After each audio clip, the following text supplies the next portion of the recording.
আসসালামু আলাইকুম। সেশন ৭ ও ৮ video editing এবং আপলোডিং ব্যবহারিক কাজ। আজকে আমরা দেখব কিভাবে ভিডিও এডিটিং করতে হয়, কিভাবে ভিডিও এডিটিং সফটওয়্যার ডাউনলোড করতে হয়। আমরা গত সেশনে শিক্ষকদের মোবাইলে ধারণকৃত নাটিকাগুলো শিক্ষকের মোবাইল থেকে সংগ্রহ করব। সংগ্রহকৃত নাটিকার ভিডিওগুলো আমরা একটি এডিটিং সফটওয়্যার ব্যবহার করে সম্পাদনা করব। আমরা ভিডিও সম্পাদনা বা এডিটিংয়ের জন্য এক ধরনের কম্পিউটার সফটওয়্যার বা মোবাইল অ্যাপস ব্যবহার করতে পারি, যেমন Windows movie maker, Camtasia, Adobe premium pro, InShot, video maker, power director ইত্যাদি। এদের মধ্যে থেকে অনেক সফটওয়্যার ফ্রি অর্থাৎ বিনামূল্যে ব্যবহার করা যায়, আবার কিছু সফটওয়্যার অনেক দিনের জন্য বিনামূল্যে ট্রায়াল ভার্সন ব্যবহার করতে দেয়। অতঃপর সময়সীমা অতিবাহিত হলে তা ক্রয় করে ব্যবহার করতে হয়। তা না হলে সম্পাদিত ভিডিওতে জল ছাপ এবং ওয়াটারমার্ক থাকে। একই সফটওয়্যারের বিভিন্ন ভার্সন থাকতে পারে, তবে এদের ফিচার বা সুযোগ সুবিধা প্রায় একই রকমের। আজ আমরা ক্যামটেসিয়া ভিডিও এডিটিং সফটওয়্যার এর ট্রায়াল ভার্সনে একটি প্রজেক্ট তৈরির প্রাথমিক ধারণা নেব। চলো আমরা দেখে নিই কীভাবে ক্যামটেসিয়া ডাউনলোড করতে হয়।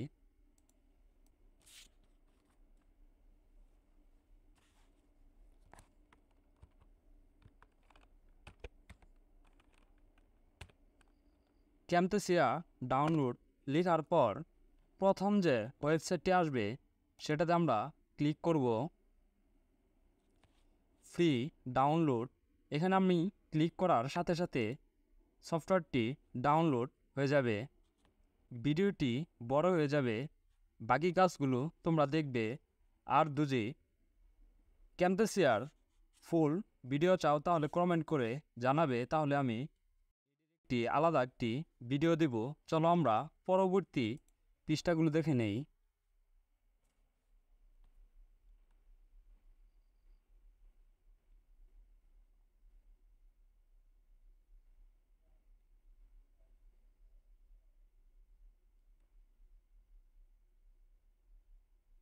সেশন ৯ ও ১০ সাইবার অপরাধ প্রতিরোধে করণীয় সম্পর্কে সচেতনতায় একটি ইনফোগ্রাফ তৈরি ব্যবহারিক কাজ। আজকে আমরা একটি ইনফোগ্রাফ তৈরি করব। ইনফোগ্রাফ কি, চলো আমরা বুঝে নেই। ইনফোগ্রাফ হলো বিভিন্ন তথ্যের বা কোনো একটি বিবৃতির ভিজুয়াল উপস্থাপনা।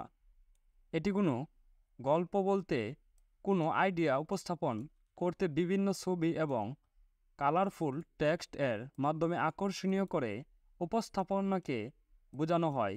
এটি বিভিন্ন সংবাদপত্র, ম্যাগাজিন এবং বিভিন্ন প্রতিষ্ঠানের বিজ্ঞাপনের বা তথ্যের উপস্থাপনার কাজে ব্যবহার করা হয়। এছাড়া বিভিন্ন গবেষণার সামারি উপস্থাপনার কাজেও ইনফোগ্রাফের ব্যবহার হয়ে থাকে। নিচের ছবিতে আমরা একটি ইনফোগ্রাফ দেখতে পাচ্ছি। আমরাও এমন ইনফোগ্রাফ তৈরি করব।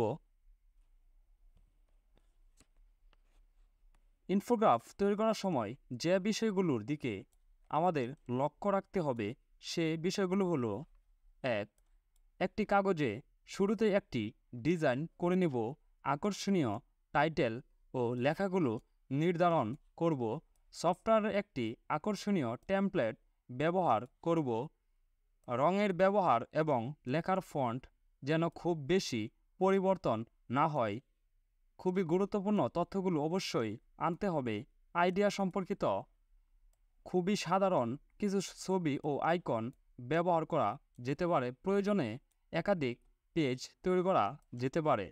একটি ইনফোগ্রাফ তৈরি করার জন্য আমরা বিভিন্ন ধরনের সফটওয়্যার ব্যবহার করতে পারি। এসব সফটওয়্যারের মধ্যে রয়েছে পিকটোচ্যাট, ইনফোগ্রাফ, ফ্রিপিক, ক্যানভা। চলো আমরা পিকটোচ্যাট এটা কাজটা আমরা দেখে নেই।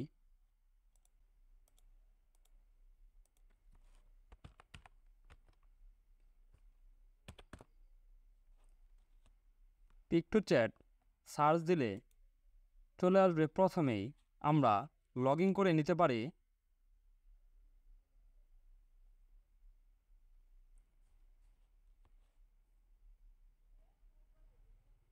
লগ ইন করে নেওয়ার পর অল টেমপ্লেট ক্লিক করলাম।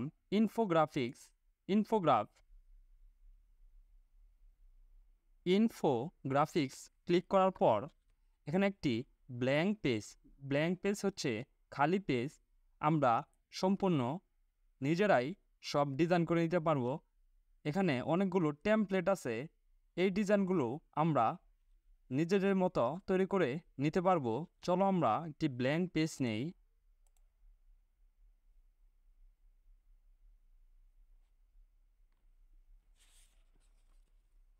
ব্ল্যাঙ্ক পেজ নেওয়ার পর এখানে আমরা যে আইকন লিখে সার্চ দিব সেই আইকনটাই চলে আসবে। এখানে দেখো, এই আইকন দিয়ে আমরা ইনফোগ্রাফস অনেক কিছুই তৈরি করতে পারি।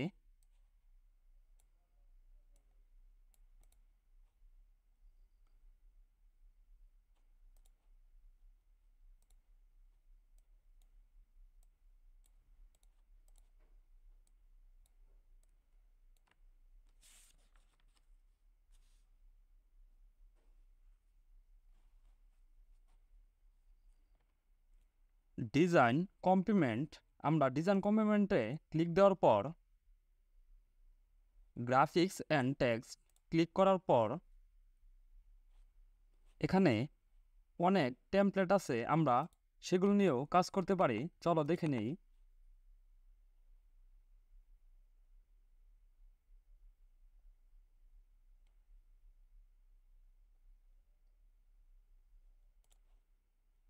ব্যাক টু স্কুল এখানে একটি টেমপ্লেট, আমরা এটা চেঞ্জ করে নিজেদের মতো তৈরি করতে পারি।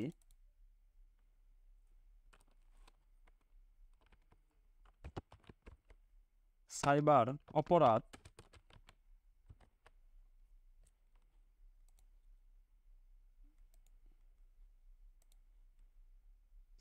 অপরাধে করণীয় বা বিভিন্ন কিছু আমরা একটি টেমপ্লেট বানাতে পারি। বাকি কাজগুলো তোমরা নিজেরা চেষ্টা করে দেখবে।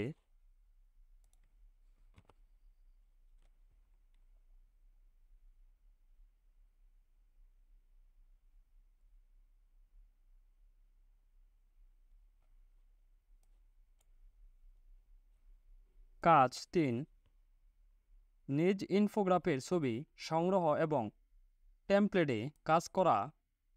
আমরা এই টেমপ্লেটটা যে আমরা তৈরি করছি এটা কিভাবে আমরা সেভ করব,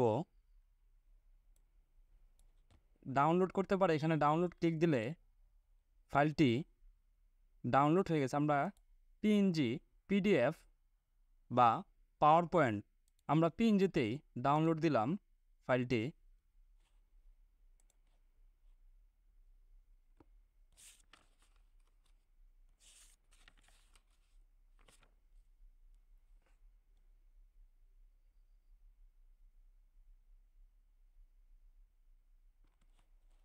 এবার আমরা আমাদের করা ইনফোগ্রাফটি শিক্ষক ও বন্ধুদের দেখাবো। ডাউনলোডকৃত পিএনজি ফরম্যাটে প্রিন্ট করিয়ে শিক্ষকের কাছে জমা দিব। সকল তৈরিকৃত ইনফোগ্রাফটি নিয়ে আমাদের ক্লাসের দেয়ালে টানিয়ে সবাইকে দেখার জন্য প্রদর্শনীর আয়োজন করব। প্রদর্শনী শেষে ইনফোগ্রাফগুলোকে আমাদের বিদ্যালয়ের জরুরি সেবা কেন্দ্রে প্রদর্শন করার ব্যবস্থা করব। আমরা এই অভিজ্ঞতায় এমন অনেক বিষয়ের দক্ষতা অর্জন করলাম যা ভবিষ্যতে আমাদের তথ্যের নিরাপত্তা নিশ্চিত করতে ও সাইবার অপরাধ প্রতিহত করতে সাহায্য করবে। আমরা এখন বুঝতে পেরেছি সাইবার অপরাধের শিকার হলে আমাদের করণীয় কী এবং আমাদের কিভাবে ডিজিটাল প্ল্যাটফর্ম ও ইন্টারনেটে আমাদের নিরাপদ করতে পারবো। আমরা যে শুধু নিজেকে নিরাপদ রাখতে পারবো তা নয়, বরং আমাদের পরিবার ও সমাজ অনেককে নিরাপদ রাখতে পারবো। আমরা এমন কিছু ডিজিটাল স্কিল প্রাথমিকভাবে শিখতে পেরেছি যার আরও দক্ষ ব্যবহার করার মাধ্যমে পরবর্তীকালে ফ্রিল্যান্সার হিসেবে কাজ করতে পারি। এর চেয়ে সুখবর আর কি হতে পারে? ধন্যবাদ শিক্ষার্থীরা। আমরা আগামী ক্লাসে দেখব শিখন অভিজ্ঞতা 3 নাগরিক সেবায় স্বচ্ছতা ও জবাবদিহিতা।